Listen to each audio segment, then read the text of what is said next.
सुमेरपुर गांव के किसान हरीश को अपनी पत्नी कंचन से 3 बेटे हुए। जब हरीश की उम्र बहुत ज़्यादा हो गई तो उसने खेतों में काम करना छोड़ दिया। जब किसान हरीश ने अपनी पत्नी से बताया कि उससे अब काम नहीं होता, तो पत्नी ने जवाब दिया कि उसे काम का बोझ 3 बेटों में बांट देना चाहिए। हरीश की चिंता ये थी कि वह खेतों की जिम्मेदारी किसे दे और कौन सबसे होनहार बेटा है, ये कैसे पता चलेगा। पत्नी ने हरीश को तीनों की परीक्षा लेने की सलाह दी।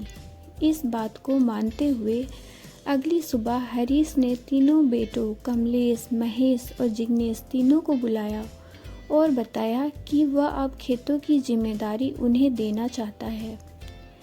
तीनों बेटों ने एक एक करके खुद को इस सवाल पर एक दूसरे से बेहतर बताया। हरीश ने कहा, इस बात का फैसला वह खुद करेगा। अगली सुबह हरीश ने तीनों बेटों को गाय के बाड़े के पास बुलाया और कहा, इस बाड़े में 3 जादुई गायें हैं और तीनों बेटों को एक एक गाय पालनी है और साथ ही खेत पर काम भी करना है। तीनों में से जो सबसे ज़्यादा ईमानदार, मेहनती और काबिल होगा, 10 दिन बाद उसकी गाय सोने की बन जाएगी और खेत उसी बेटे को दिए जाएंगे। इसी के साथ तीनों बेटों को 10 दिन का समय मिला और एक एक गाय लेकर तीनों खेत पर चले गए। तीनों बेटों को गाय का ख्याल भी रखना था और खेत पर काम भी करना था। 2 दिन तक तो तीनों ध्यान से गाय को रखते हैं, लेकिन तीसरे दिन से महेश और कमलेश गाय की सेवा से चिढ़ने लगते हैं। सबसे बड़ा बेटा कमलेश खेत पर काम करने के बजाय सिर्फ गाय के पास बैठा रहता और चारा खिलाता रहता।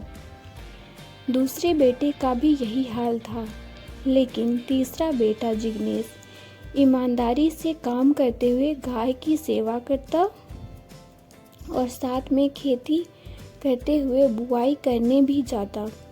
इस तरह 10 दिन बीत गए। अब तीनों बेटों की अपने पिता से मिलने की बारी थी। कमलेश ने सोचा कि उसने अपना काम ठीक से नहीं किया, इसलिए ज़मीन उसे नहीं मिलेगी और ना ही पिता के कहे अनुसार गाय सोने की बनी थी। ऐसे में उसने गाय को सुनहरे रंग से रंग दिया ताकि ऐसा लगे कि उसकी गाय सोने की हो गई है। महेश ने भी डर की मारी यही तरीका अपनाते हुए सुनहरा रंग गाय पर चढ़ा दिया।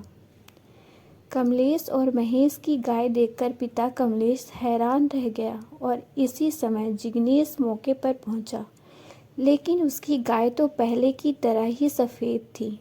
छोटे बेटे ने माफ़ी मांगी कि वह पिता की कसौटी पर खरा नहीं उतर सका और कहा कि उसने गाय की सेवा के साथ दूध बेचकर कुछ पैसे जमा किए हैं और उसने पैसे पिता को देने के लिए हाथ आगे बढ़ाया। बाकी दोनों बेटों ने पूछा कि शर्त के मुताबिक जादुई गाय तो उनके पास है, तो बूढ़े किसान ने कहा कि यह कोई जादुई गाय नहीं है और ना ही सोने की बन सकती है। ये तो सिर्फ परीक्षा लेने के लिए बेटों से बोली गई बात थी। रंग चढ़ाकर उन्होंने गाय को परेशान किया, इसलिए दोनों बेटों को सजा दी गई कि वह अब गाय का बाड़ा संभालेंगे। कहानी की सीख। इस कहानी से यह शिक्षा मिलती है कि जो व्यक्ति फल की इच्छा किए बिना ईमानदारी से अपना काम करता है, सफलता उसे ही मिलती है। धन्यवाद। आपको अगर मेरी यह स्टोरी अच्छी लगी हो तो लाइक और